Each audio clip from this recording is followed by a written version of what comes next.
Aviara Golf Club in Carlsbad is hosting our number 2 Q&A and play. Thank you for diving in with your questions. In today's video, there is going to be a mint giveaway, but I'm not going to reveal what this item is. It is big until the very end. I'm going to ask a question on each hole. You're going to need to answer it in those comments. You're going to need to obviously follow me and follow the company that I talk about at the end of this video. So let's get into it. Q&A and play. Hole number 3. The beautiful Aviara. Nicholas Lupo, first up, what is the difference between a low 90s golfer and a low 80s golfer? It's a great question, and a lot of it is going to be time and strategy. Just take a look at this hole, for example. The 90s golfer might be worrying about making the carry, but with the flag position where it is today, and you can see here as I use my Sky Caddie, it's on the back. I mean, we're up at 145 to the flag, and Sky Caddie, which is fantastic for strategy, gives you the front number of 120 and the back number of 156. Pick almost that back number. So if I take for this golf shot 150 yards as my number, now all of a sudden I know the 7-iron's out because that'll go too far. The 8 could be an option, but there's a lot of green short of it, and it's a bit narrower towards the back. So the 9 is probably the stick I'm going to go for. And when I step up to this one, yep, use a peg as you're on a par 3. If you can use it, you should. There's a little bit of breeze, but straight away I know if I hit a solid golf shot with this 9-iron, then I make the number and I hit the fat part of the green. At the target, pre-shot routine, see that, and just... So that's just a cruisy 9-iron. And it makes the number and it puts me in the fat part of the green. If I'm a 90s golfer, I never take a club that gets me to that yardage. I'm still perfectly safe. No drama. It's all about strategy and using enough club to put you into the safe part of the green. Jason Noble, number 3. P790 or P770 for a 16 and improving handicap. Look, you're right in the window, aren't you? How much golf are you playing? What are your goals? Where do you think you're going to go? I would say if you're improving, that's the key word you've given here, and you're putting time in, it's a stretch, but 770s. Now, improving, let's define that. You're playing golf 2-3 times a week. You're having a golf lesson once every 8 to 10 days.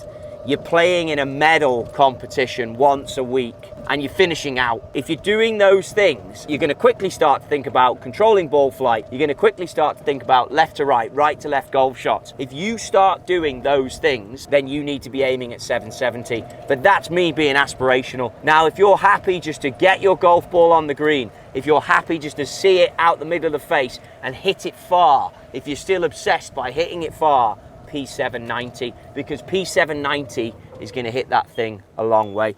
Be the CEO of your own golf game. How good's that view? We're going to cruise down to the putting green. C. Muniz 12. Pros and cons on milled face putters like the TP Reserve versus the insert. I've got 2 of them here. Olsen, look at this thing, it's beautiful. Now if I shine it, you can see milling marks. That's what we're talking about, milling marks on the putter. You're going to see it across some of the leading brands versus insert. We can do a little test for this, and I'll do it on the green. So what we would do on the tour for this, effectively when you've got grooves, it's going to get the ball in motion, forward roll a bit quicker. Now people out there might be going like, what are you talking about? No chance. With a lot of the data that I've seen at the Kingdom, this is the case, and we use a 12-foot putt for that. So we're going to use a 12-foot putt to illustrate this. Really about forward motion on the golf ball, going to be better on the insert, proven, but it also impacts the loft that you put on the blade. So I've got a Spider here, which is a mallet with a back CG, and then I've got this beautiful Olsen putter with the millings. And again, some brands will put the deeper millings in to change the feel. So on tour, depending on what ball you play, you change the milling that you would use, but it's not going to improve forward roll. The insert's going to improve forward roll. You take a Sharpie and you place a line on the green, you go 1 cell phone, which is 2 golf balls in width, and you place the second line, then 1 golf ball and you place the 3rd line. Now notice I want to hit this about 12 feet. I don't want you losing your mind on making this putt. Now I know that this putter is dialed for me. What you do in order to check, you take your cell phone, you bang it into slow-mo, mode. You line it up with the golf ball, but I can also see the other lines, the lines that are on the green. You're looking for this ball to be in motion before the second line and on the green by the third line. If you're on grass like Poana, which this can have a bit of that in it, but Torrey Pines definitely does, then you obviously want a bit more loft on your putter. If the greens are absolutely mint, you're in Florida, Boston, those types of areas, then you want it close to line number 2. But this on tour would be how we'd fit putters. Now, if you have an insert, which brings us back to our original question, it's going to get in forward motion quicker. But if you have a back center of gravity, it's going to change the launch of the putter. If you start to mess around with this, you can run into problems. But take your putt 10 feet and then check out that roll, and you're going to look at the slow-mo and you're going to see how quickly this bad boy got into forward motion. And that will bring us to our first question, which is going to be, I mentioned a golf course that is pretty famous in Southern California for Poana greens. List that golf course. That's question number 1. If you want to get in on the big prize that's coming at the end, list that golf course in question number 1 and you're going to have a chance.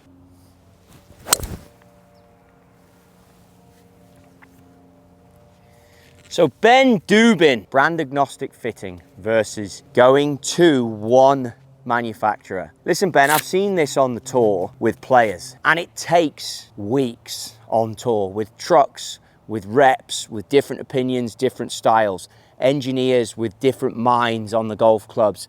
You deliver the club a certain way, and plus some manufacturers aren't good in some categories. Now, am I saying that you have to use one manufacturer from driver through to putter? Maybe not. But what I am saying is I wouldn't do it all in one day if you want to move around different companies, and I would absolutely go in with a plan. I said it at the end of the last hole, you've got to be the CEO of your own game, as we were talking about 790s to 770s. It's the same here. You have to go in with a pre-plan as to what you want. Can you compare 1 or 2 fairway woods against each other? Yes. But then keep the shaft and the engine of that, keep it the same, and compare the heads. Then be honest when you look at your launch monitor, what is it giving you? Does that flight work? But I wouldn't go about a day, a week, a month using all brands, testing everyone. We've seen it with the best players in the world and they've fallen from grace. Played equipment, come out of contract and just dropped off the face of the earth. Been in tough scenarios and then gone all the way back to the start. I'd say proceed with caution. Although it sounds fun, I'm going to say it's not fun, and I'm going to say that you're better to have one fitter that you trust, one set of opinions, one company that you trust. Get as much right as you can. And if there is a product out there that you really want to try in a different category, they go there just to do that one club or that one category, and don't overdo it. Because fatigue's a real thing. I think the fitting process that consumers go through is tough because it's all on one moment, 2-hour fitting potentially at some venues. That's tricky. Look at tour. They do it over a period of time. Chris Goupil, who's the hardest tour player to fit? Now he's guessing Tommy or Colin Morikawa. The truth is, there isn't anyone who stands out who is difficult because they're all demanding a level up here. Imagine if you played on the PGA Tour or the LIV Tour, whatever league you choose to play in. If you are one of the best players in the world, the standards that you expect are over the top high. You know how tough golf is as well. Even the emotions we go through in one round of golf, if you go through them on a season and you catch a player at the wrong time, that's going to be tricky. So a lot of the skills about fitting on tour are trying to balance the personality with the week they're playing to get ahead. The best reps on tour get ahead of the schedule as well. Where's the player going to be? What are the turf conditions going to be like where they go? Show an interest. I always say to people, if you treat a tour player's golf clubs as if they're your own and you treat that schedule as if it's your own, then you're going to be great. And the player's never going to lose their head at you for trying. But mistakes happen. Although on tour, the more experience you get, the less happens on tour in terms of getting it wrong. Colin Morikawa is a great guess. He is extremely demanding. He gets so much out of his game. Justin Rose will be another high-end player who expects a lot. But look, I could list them all. Martin Keimer, Darren Clark. But the levels that these guys want, it just has to be right. So you can't go out there and get it wrong and then take into consideration, like I say, schedule, where these guys are at and how they're doing. Now, let's see what shot we've got here. I've got 144 pin, 49 long. So always taking in the long number, try and unlock my inner Tommy Fleetwood or Colin Morikawa. I've got 9 iron. I've probably got to hit this a little bit soft because we're downhill. But I think it's good to take a lesson from these guys and understand that the equipment needs to be right.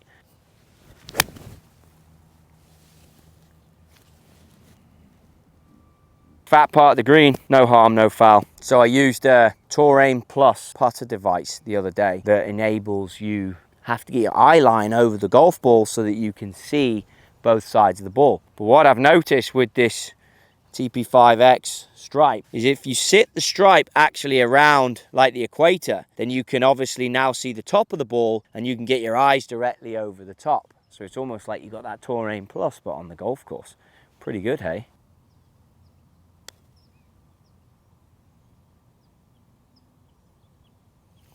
Right in the frickin' jar. I mean, can't even get it there in this scramble pace, even in the old Q&A and play. Okay, so question number 2. What's the name of the product I talked about on that putt back there? So you've only got to reverse a little bit. Fix your eye position over the golf ball. Simply add that into your comment with your answer back there on the 3rd green. And you are 2 for 2, and we shall head to another hole. So our boy Jake Mortensen has asked us how tough on a scale of 1 to 10 is Aviara. We're going to have a little shot here on this par 5, 8 downhill. So we're throwing in a little bonus shot. It's pretty tough. I think if you play it off the backs, the first 8 holes are very tough. And I have been 100 over through 8 on more than one occasion. Slight exaggeration.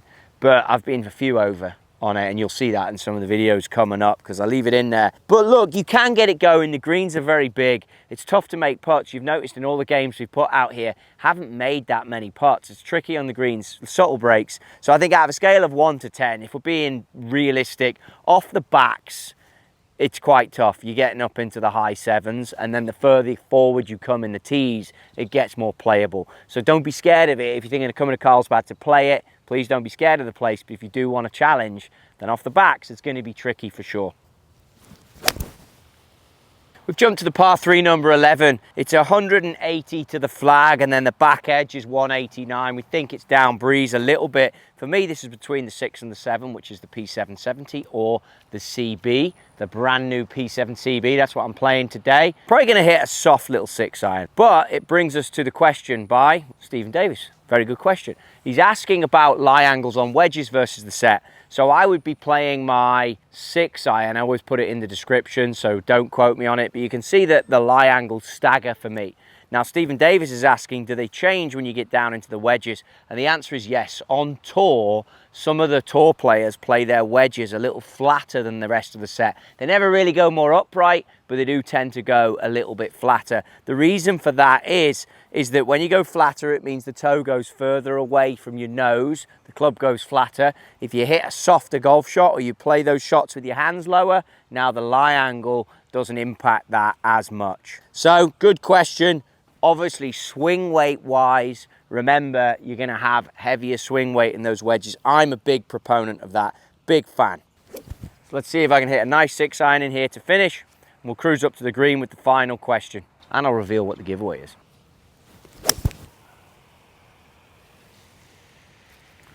Pretty good. Fat part of the green again. It's been a day of fat parts of the greens. Just trickled to the back there, but pretty handy. Here's your next question, and then I'm going to reveal what the giveaway. What club, model, and number did I just hit?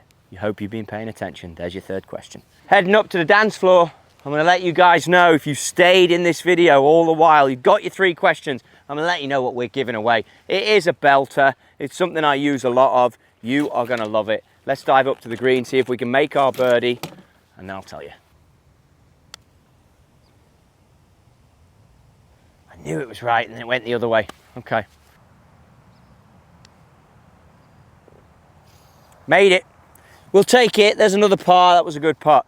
Okay, so what's the giveaway? You've seen me use this device a lot. I am now so reliant on it. It gives you a mapping of the golf course. It is the Sky Caddie Pro 5X. there is one of these to be given away with a year subscription. So it's not like you're gonna get this thing and go like, what am I doing, Trotty, what's happening here? You have to answer those 3 questions. You have to follow Sky Caddie on YouTube. You have to be following Trotty Golf, and you have to tag, of course, 3 of your buddies that you know on YouTube to come and share this video so that they see it. But the 3 questions are essential, and following Sky Caddie are essential. And of course, share this with 3 buddies that you're going to list in that comment. This is a GPS of the golf course. It's been mapped on foot. So every single break, and you can see it on this green, every hump, every hollow, if I move around, it gives me the back number, the front number. If you're a 90 shooter looking to shoot 80, this is going to be essential. If you're using it at a course you've never played before, it's going to be essential. You can put custom pins in here. Great piece of kit. It's helped me out all season. It's helped me make these videos. Thank you to Sky Caddie. Thank you for your participation in Q&A and play. Hopefully I answered your question. If not, maybe there'll be a number 3. We'll see how this does. But Sky Caddie bringing you a giveaway. Good luck.